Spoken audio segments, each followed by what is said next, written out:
Hello students, welcome to my YouTube channel ideal classes. प्यारे बच्चों नमस्कार, आप सभी का हमारे इस यूट्यूब चैनल परिवार में स्वागत है। तो स्टूडेंट्स, जैसा कि आपको पता है, आज हम एक नई सीरीज लेके आए हैं जिसका नाम है इंटरपोलेशन एंड एक्स्ट्रापोलेशन। यह topic 11th 12th BSc, BCA, MCA, MSc, MTech और TGT, PGT and all engineering courses और भी कॉम्पिटिटिव सभी एग्ज़ाम्स जिसमें मैथमेटिक्स सब्जेक्ट है उसके लिए बहुत ही इम्पॉर्टेंट है। स्टैटिस्टिक्स का भी यह पार्ट होता है। ठीक है स्टूडेंट, तो यह टॉपिक बहुत ही इम्पॉर्टेंट है स्टैट के स्टूडेंट के लिए भी और मैथ के स्टूडेंट के लिए भी, इंजीनियरिंग के स्टूडेंट के लिए भी। यह टॉपिक बहुत ही इम्पॉर्टेंट टॉपिक है जिसका नाम है इंटरपोलेशन एंड एक्स्ट्रापोलेशन। तो स्टूडेंट, आज हम बात करेंगे इंटरपोलेशन एंड एक्स्ट्रापोलेशन के फर्स्ट लेक्चर में basic concept of interpolation and extrapolation. आइए बात करते हैं। Lecture first interpolation and extrapolation के फर्स्ट लेक्चर में basic concept of interpolation and extrapolation. Interpolation and extrapolation are some important statistical technique of estimation. कहने का मतलब ये है कि इंटरपोलेशन एंड एक्स्ट्रापोलेशन एस्टिमेशन का अर्थात अनुमान की कुछ महत्वपूर्ण सांख्यिकीय विधि है। कहने का मतलब कि जो इंटरपोलेशन एंड एक्स्ट्रापोलेशन है ये बहुत कुछ इम्पॉर्टेंट टेक्निक्स है स्टैटिस्टिक्स का, किसके लिए? एस्टिमेशन करने के लिए। ठीक है, आइए और थोड़ा सा इसे डिटेल में जानते हैं। Interpolation is an operation of estimation the values of a function for any intermediate value of the argument when the values of the functions corresponding to numbers of the values of a argument are given. It means interpolation किसी भी मध्यवर्ती मान मतलब intermediate value के लिए दिए गए function के मूल्यों का आकलन करने का एक ऑपरेशन होता है। ठीक है,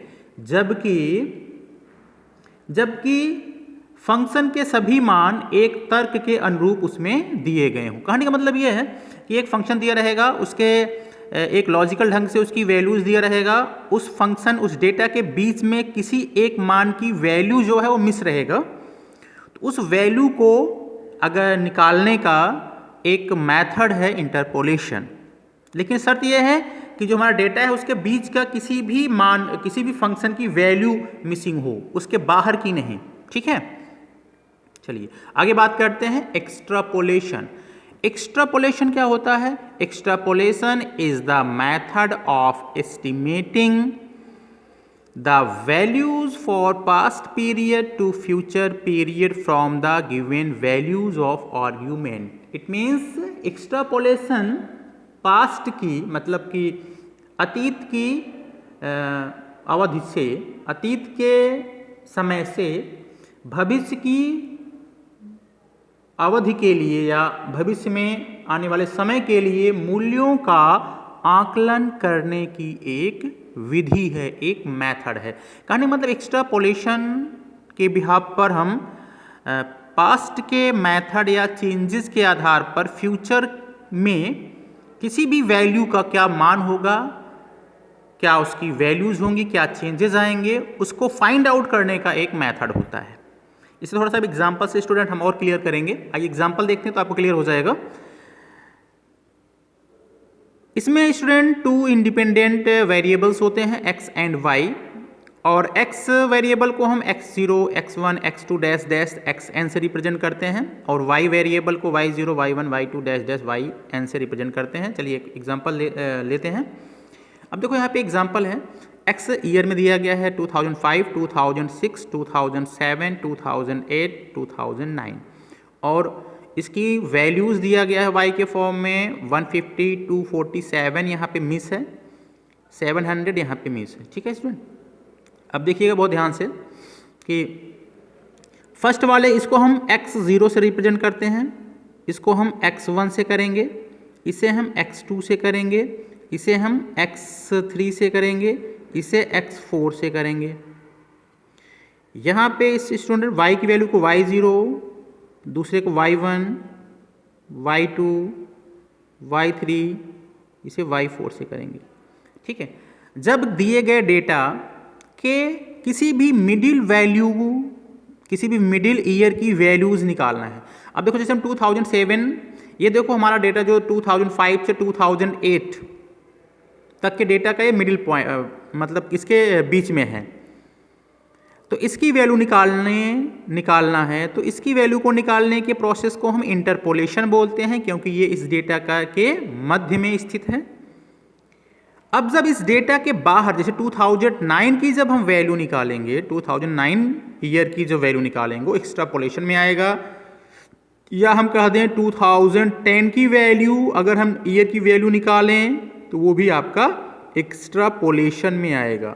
ठीक है स्टूडेंट, समझ गए कि जब डेटा के अंदर किसी भी ईयर या x के किसी भी मान के लिए y का मान निकालना हो तो वो इंटरपोलेशन कहलाता है, और जब डेटा के बाहर आउट ऑफ डेटा किसी भी ईयर की वैल्यू निकालना हो तो एक्स्ट्रापोलेशन कहलाता है। थोड़ा और इसे हम डिफाइन करने की कोशिश करते हैं। Interpolation means finding out the values between x0 to xn, या find out the values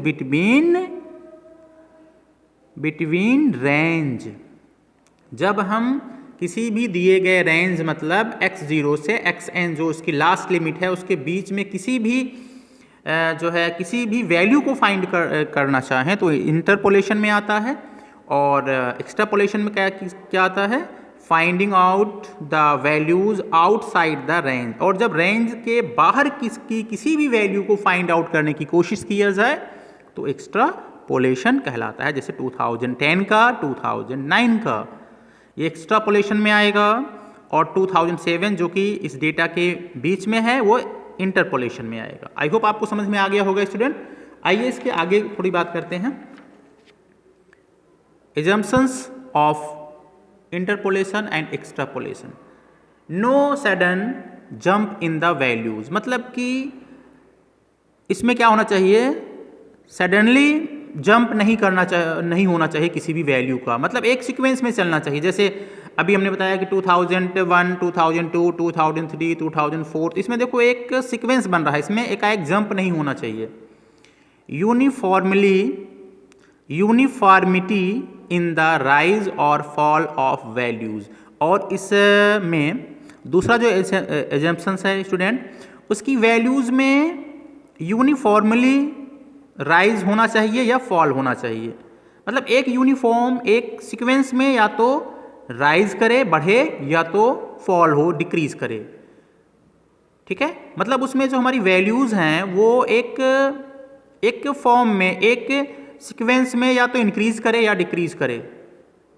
no consecutive missing values, लगातार दो वैल्यू मिस नहीं होना चाहिए, अगर होगा तो उसमें ये हम उसको फाइंड आउट नहीं कर पाएंगे। फॉर एग्जांपल देखिए स्टूडेंट, जैसे मान लीजिए x की वैल्यू दिया गया है 2001 year, 2002 year, 2003 year, 2004 year, 2005 year, ये गिवन है, और यहाँ पे y की वैल्यू दिया है 80, 180, 240, और देखो लगातार दो वैल्यूज मिस हैं, तो हम इस तरह के कॉन्जुगेटिव मिसिंग वैल्यू को फाइंड आउट नहीं कर सकते हैं एक्स्ट्रापोलेशन और इंटरपोलेशन में। ठीक है, अब मेथड्स की बात करते हैं स्टूडेंट।